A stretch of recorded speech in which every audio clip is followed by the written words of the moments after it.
Hello, flat earth researchers, debaters and debunkers.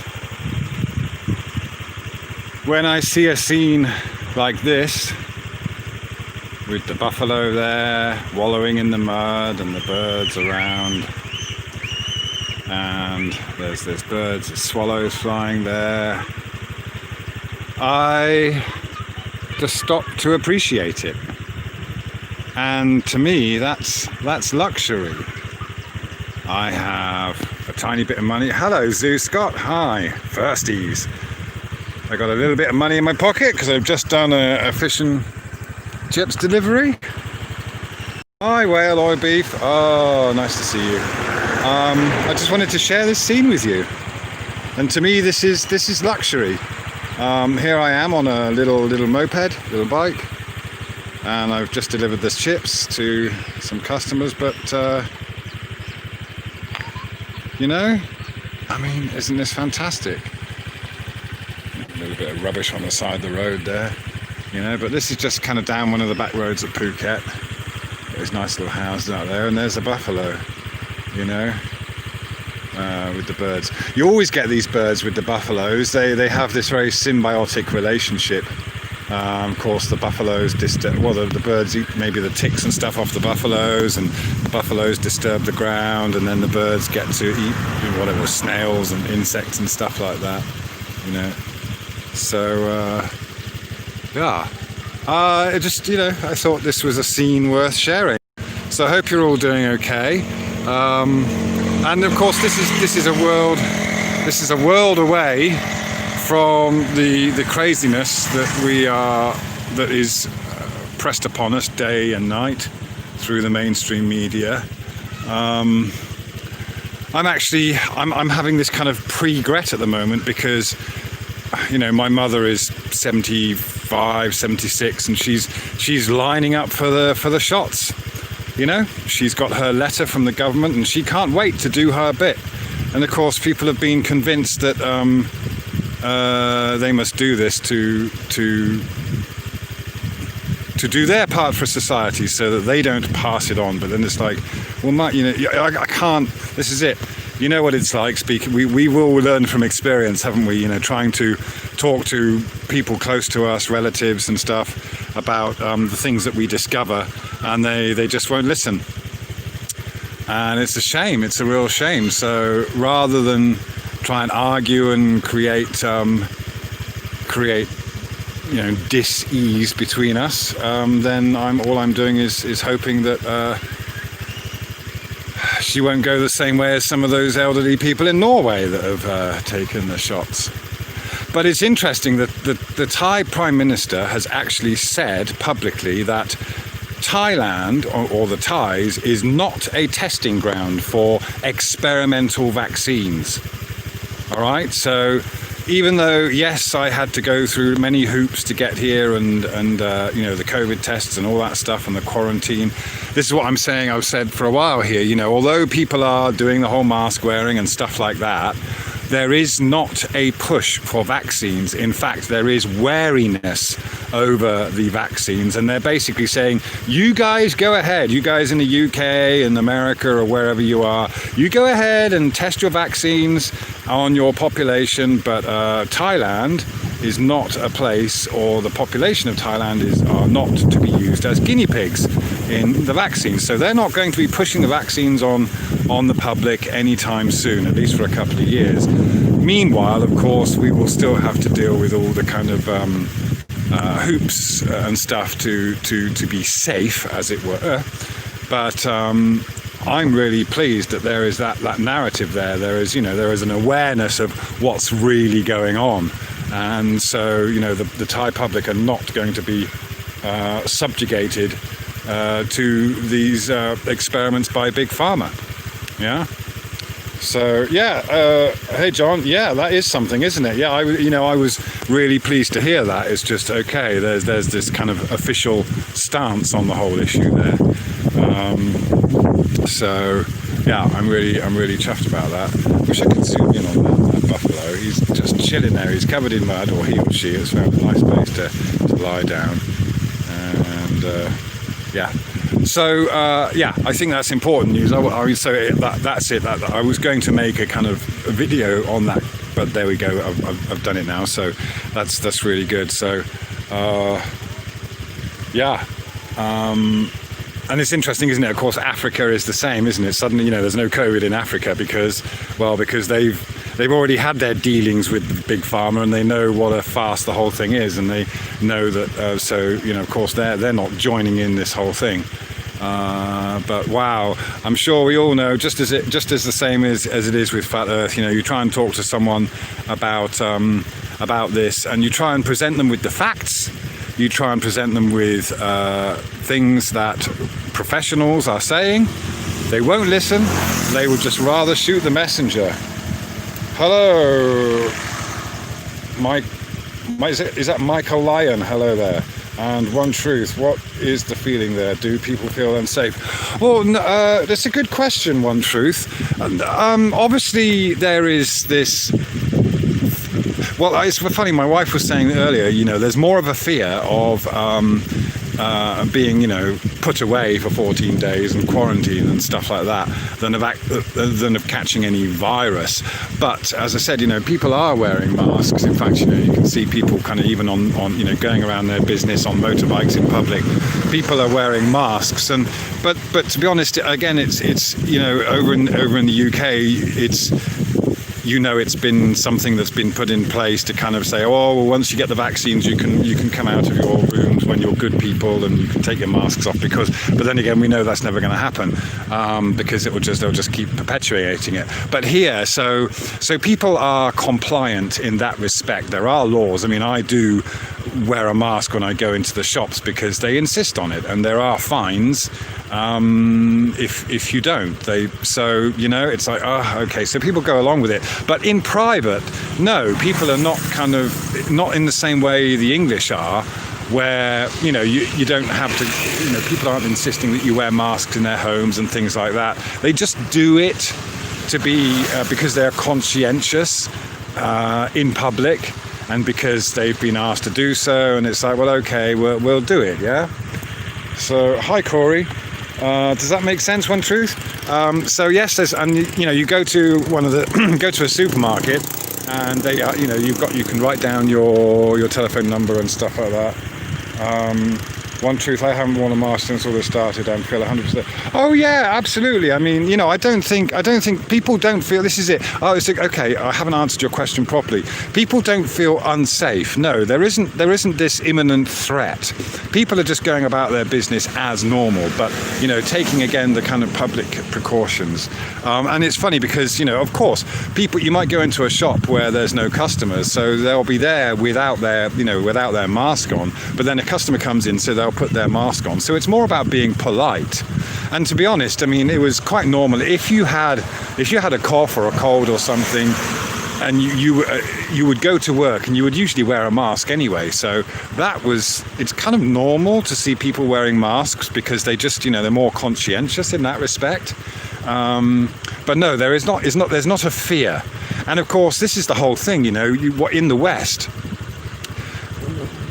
we have this fear of death. Of course, you've got to think about the Asians and the Buddhist culture. They don't have so much of a fear of death because they consider that this existence is temporary. You're fulfilling your karma. You'll get reborn. So but in the West, we find it very difficult to deal with our fear of death. And of course, that fear of death is what's being used to manipulate the masses and imprison them and then give them hope and all that stuff. It's all based on the fear of death, fight or flight, and that's the thing. And that's what I did notice in the UK, that people they're scared.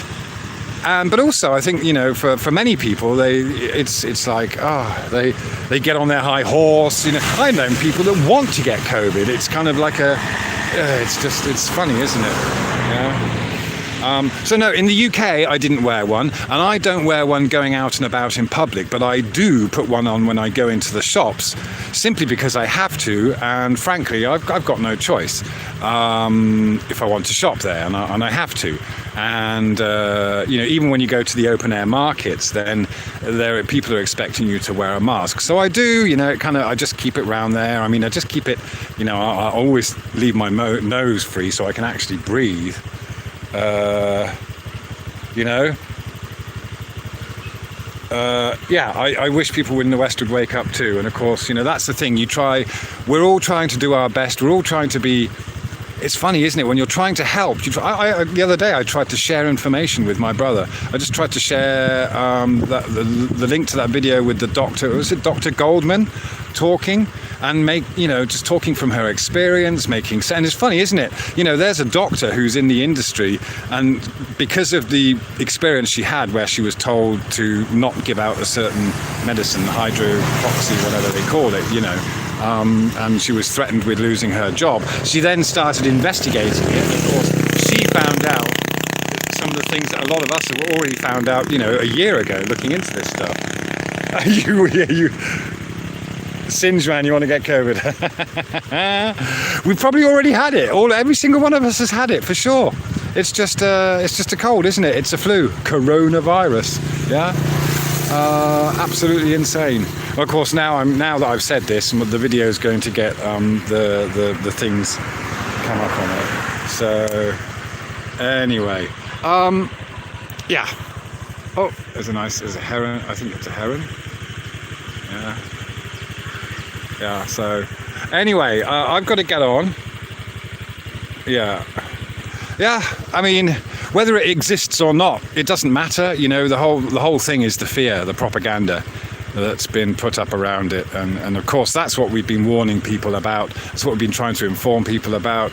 When you realise how implicit the media is in all of this, I mean, if the journalists were doing their job, I'm horrified. I mean, I used to be a newspaper editor, and you double check your sources, and you try your best to lay out the real information, get the facts, and give as much as you can to the reader for them to make up their own mind. To be honest, but it's funny though, isn't it? Even if you decide to publish a story, you are in fact publishing an opinion. You've made a decision to publish something or not publish something. So yes, the doctor said so. Yeah. Oh, because of this, I developed agoraphobia, so I can't. Good one. Yeah. Your what's that? One Truth, My investigation started in December 29. Yeah. Well, to be honest, I think we all of us have kind of, we look back on life experience from when we're kids, right? I mean, certain things happen when you're a kid, and you realise that, oh, adults, some of these adults around here that are supposed to be all clued up and giving me advice on how to live my life are just as clueless as well. Oh, Corey, yeah, this is it. This is exactly what I was saying, Corey. You know, I feel terribly sorry for my mum that she's caught up in the whole thing. And of course, you know, she's going to go and get her shots, her 2 shots. She's got the appointments now. And there is nothing I can say or do that would ever change her mind. And all I would do is annoy her. She would just get, do you know what I mean? It would just create a rift. So it's sad, but unfortunately we got to leave them to it. My father as well, he passed away at a young age because he got cancer, and within 24 or within 48 hours they were giving him chemo and killing him. Yeah. And all I could do was stand by. I tried, said, Dad, you know, try this, you know, bicarbonate of soda and what have you, change your lifestyle, change your diet, it's all down to this, you can do it. No, he wasn't going to listen. He was going to take the advice of the men in white coats that basically gave him chemo after chemo, operation after operation until he died. They killed him. Yeah. So, but again, even my, you know, other relatives, even that doesn't wake people up from their slumber. Even when a close to you dies from the so-called treatment they get given for a disease that could have been cured by just changing the lifestyle. So this, you know, to me, it was also a wake-up call. That's also a wake-up call in that there's nothing you can do. We are all on our own personal paths. What's that? One truth before you go, Thailand looks like a beautiful country. Wish I could visit. Tell her to think twice. I had flu shot and was sick to death for 3 solid weeks. I know, yeah, I, of course I've tried and I will try again, but yeah, it's kind of, I know, I appreciate that, it's a lost cause. You can, I'll tell you what, if you want to come here, you can get tourist visas, okay? You can get tourist visas and they've made them, like, you can extend them. All you got to do is agree to do the quarantine, do the COVID tests. I know it's a horrible hassle. But obviously speaking from experience, I did it, and what happens now, once you're here, you can get your COVID extensions. Yeah, so at the moment, while this whole COVID stuff is going on, they're just saying, okay, stay here, pay us a couple of thousand baht, which is, I don't know, £50 or something, for the visa for another 3 months, and we'll give you that. Yeah, so Michael Elliott, yeah, absolutely, because it was told to them by an authority, exactly. Yeah, and of course that authority can just be, I found it absolutely soul destroying. I couldn't believe it when I was back in the UK. I mean, people actually taking, Boris Johnson's word and his scientific advisors, and all you got to do is a quick Google search. Oh, the scientific advisor advising all this stuff has ties to GlaxoSmithKline or whatever the big pharma company is called. He's got shares. He's going to profit from this immensely, and it's like, even when they publish these news stories, people just, they don't connect the dots. You can actually look, if you look at the front page of a newspaper, an online newspaper, and you see all the different stories related to this one thing, and you just join the dots yourself and realize that the whole thing's a scam. Oh, okay, sheep herder, be careful there. Okay. Paul, hi, Paul, what's that? Digi Como? People wearing masks that they've already infected themselves. Yeah. Well, of course, it's funny. I remember, again, being back in the UK and we were having to go to a shop and, I got offered, people share masks. And it's like, hello? Isn't that defeating the whole purpose of the object? Do you know what I mean? It's like, oh, dear. You haven't got a mask? Well, use mine. I believe your parents are the same. It's like, isn't it? Yeah, I know. Again, it's so disheartening, isn't it? It's horrible to stand by, and that's the thing. They are excited. They're on a mission. They've been, as you say, infected with this with the mind virus. This is a mind virus. It really is. That's all COVID is. A bloody mind virus. A massive psyop, and it really isn't difficult for them. That's the thing. It's so easy with the sheep. And yeah, it could well be a depopulation program. It could well be. And no one will realize this until maybe 10 years down the line when the kids that have got the shots, or this is it, it'll probably just go under the radar. But then, for some unknown reason, in about 10, 15 years time, we'll start having this realization that huge swaths of the population are sterile. Then what? Then what are you going to do? You're going to sue the big pharma companies? Of course not. Won't happen. The children are mask swapping in schools, are they? Oh, isn't it insane? Absolutely insane. But anyway, this is what I wanted to show you. This is a world away from all that insanity. And actually, all you can do is turn off the TV, turn off YouTube even. What's that, Corey? Funny that we're now upon the inauguration. Newsom and Cuomo are saying it's time to open all the businesses in California and New York. Yeah. Well, the thing is, why don't the businesses just say? That's another thing that got me. It's like nobody stood up to it.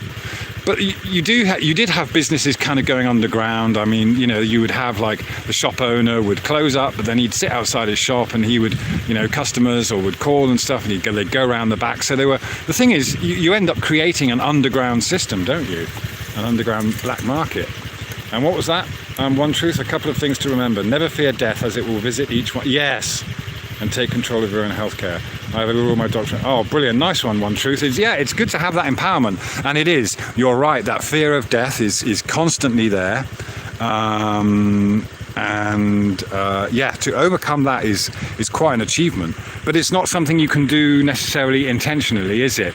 It's one of those things that happens as you progress, as you develop, as we kind of contemplate, meditate, and really try to put things into perspective. If we kind of constantly train the mind to be like that, to be aware of our own mind and its workings, then yes, we get to that point where we do overcome the fear of death, because it becomes obvious that we inside us is an eternal life force that obviously doesn't become extinct when the physical body dies. This is one of those things that you can't do an experiment to physically prove it, but you instinctively know it, because that's just makes sense, right? It's obvious after a while. But yeah, absolutely.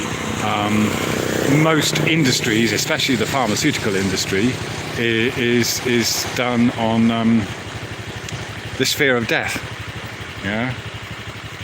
What's that, Michael Owen? I continue to stand in the twilight zone. God is my father. I look forward to the day I go home. Oh, okay. Nicely put, but don't rush it. Yeah. By the way, just a health supplement that I've got into recently is chlorella, CHLO. Chlorella. It's basically algae, seaweed, freshwater algae in a powdered form. I mix this with fruit juices and stuff like that.